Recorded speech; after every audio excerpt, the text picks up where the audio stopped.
want to help us as a group think about how what happened in Angel Island is still happening today. The U.S. still has detention centers. 1,100 people are detained and deported a day. So in the hour that we've sat here, that means 46 people and their families have been separated.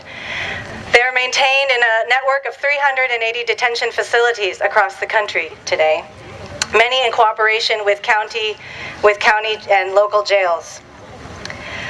We want to draw this to our attention because just as so many people have never been to Angel Island, sometimes we're not even aware of the struggles that's happening with the immigrant communities right under our noses, right here in San Francisco or the Bay Area, wherever you came from today. So we invited two people to come forward and to share their stories with us, and I want to invite Yvette Jimenez, who's a first-year college student, and her family to come up, who have faced the experience of detention and deportation in recent years and separation of their family.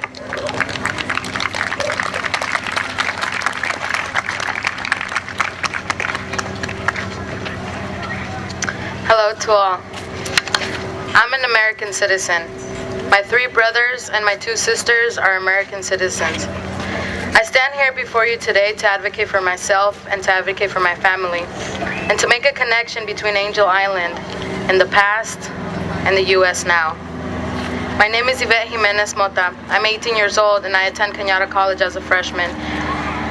My parents came here over 20 years ago from Mexico. My brothers and sisters were raised here in the Bay Area.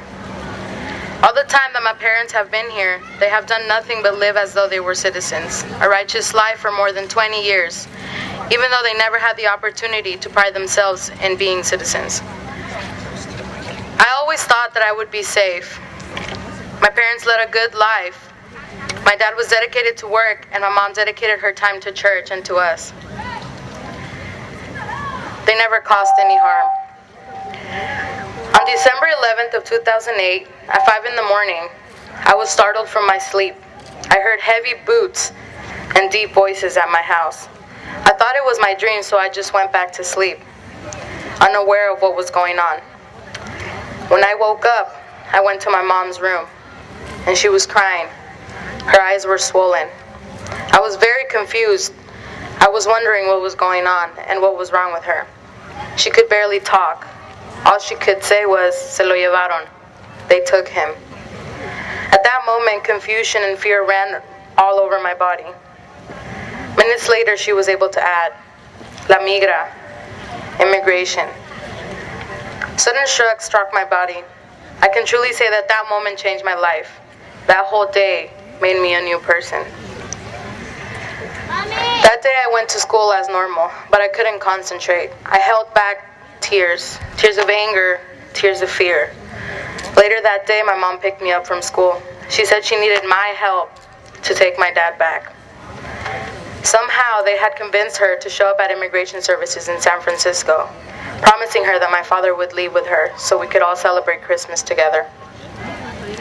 This, however, was only a cover-up for her to turn herself in. All she accomplished by showing up was being detained herself. She was treated like a criminal.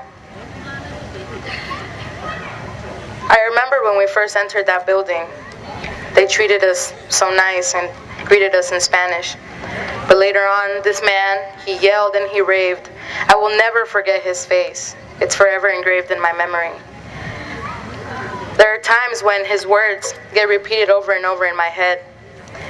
He says, "Usted es una criminal." You are a criminal.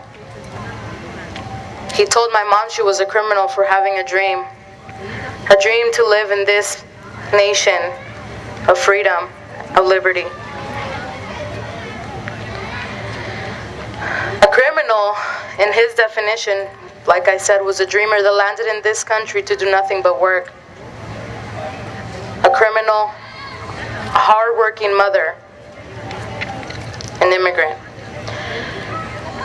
All I could think about that day was, why is this happening?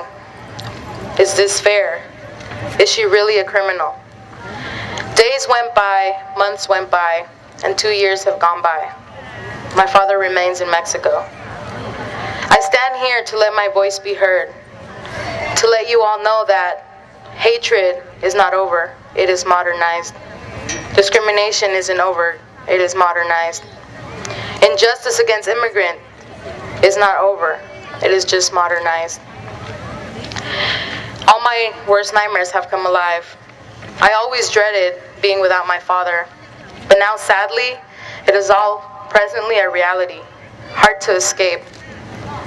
My mom does not deserve to leave this country. We do not deserve to be torn apart. And my mom is not a criminal. They have built something in this country.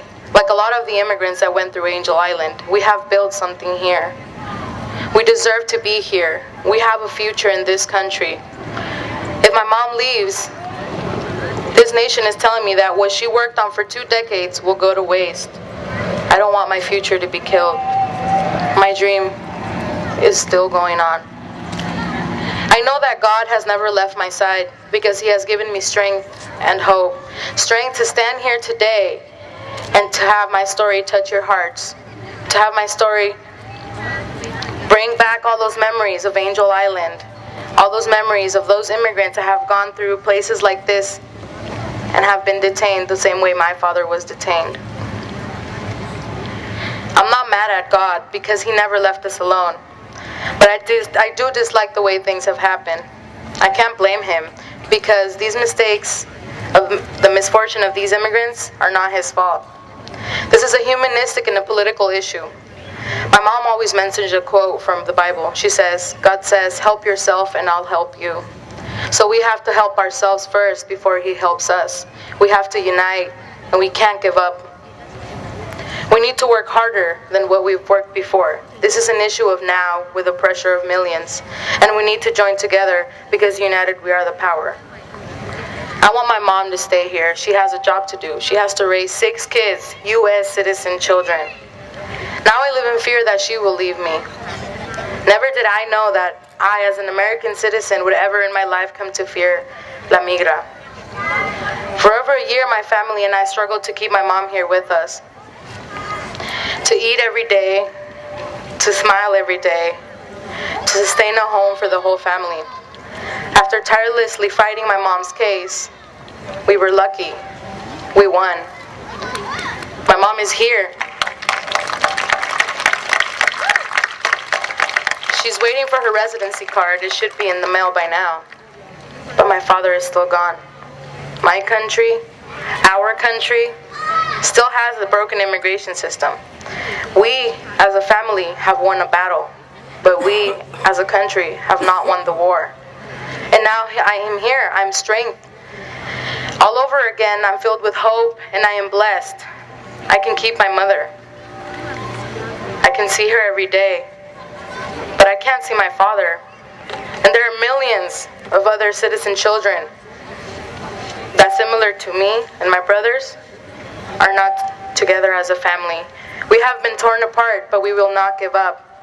And I will live to see the day that days like this will only be in our memory and we won't have to repeat. Thank you.